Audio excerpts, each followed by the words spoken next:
The next video that we are going to go into is the importance of the script.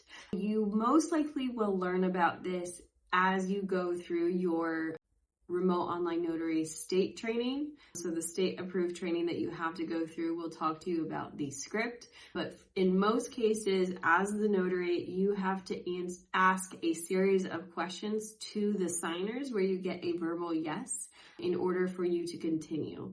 So I want to let you know that I have a script that I say each and every time. It is just the same thing that I say every single time, just so that I know that I'm doing my job. And that way, in case there ever comes a time that there's something called into question, it is not going to be because of me that the notarization is messed up.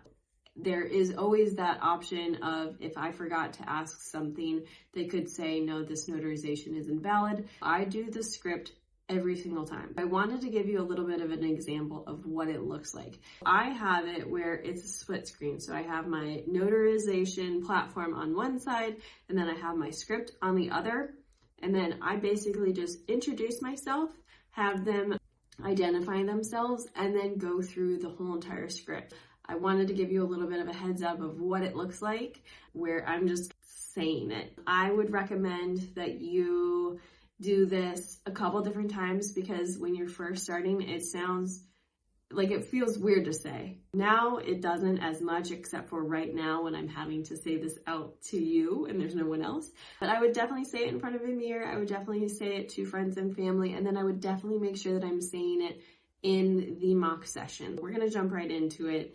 This is what it sounds like when I am doing a notarization. We're gonna go ahead and continue. My name is Katie. I am going to be your notary for today. Before we start, I just have to ask you a couple questions to do some housekeeping and make sure that everything is legal. So I'm a commissioned remote online notary in the state of Florida. I'm authorized to notarize documents online for use nationwide. Before we proceed, do you understand and consent to having me conduct this remote online notarization in Florida today? Then, could I ask you to state your full legal name for the record? And then they say their name. And then I ask, can I have you hold up the ID that you just used to identify yourself? So at that time, I will have the actual ID pulled up, and then I read out the driver's license number or the passport or the state ID, whatever it is. And then I verbally say the expiration date. And that actually has been super helpful, just so that I know that the document is valid and not expired, which is something that is obviously important as the notary. After that, I go ahead and continue with the rest of the questions. Do you understand that this notarization will be recorded? Yes.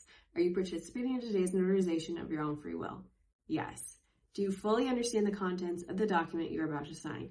Yes. Are you currently under the influence of any drugs or alcohol that could impair your decision-making abilities? No. Do you have any physical or mental conditions or long-term disabilities that impair your ability to perform normal daily activities? No.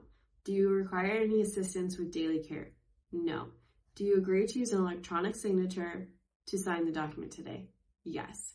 Do you agree and understand that by signing the document, you legally bind yourself to the terms of the document? Yes. So, and then also, if there is a sworn statement, I ask these additional questions. So I see that the document has a sworn statement, so I'm just going to administer that. If I could just have you raise your right hand so I can see it on the screen. They go ahead and raise their right hand. And then I also say, do you solemnly swear or affirm under penalty of perjury that the statements made in this document are true to the best of your knowledge or belief? Do you swear or affirm? And then they would say, I swear or I affirm. And then I let them lower their hand, because sometimes they just hold it up. That is the questions that I ask each and every time.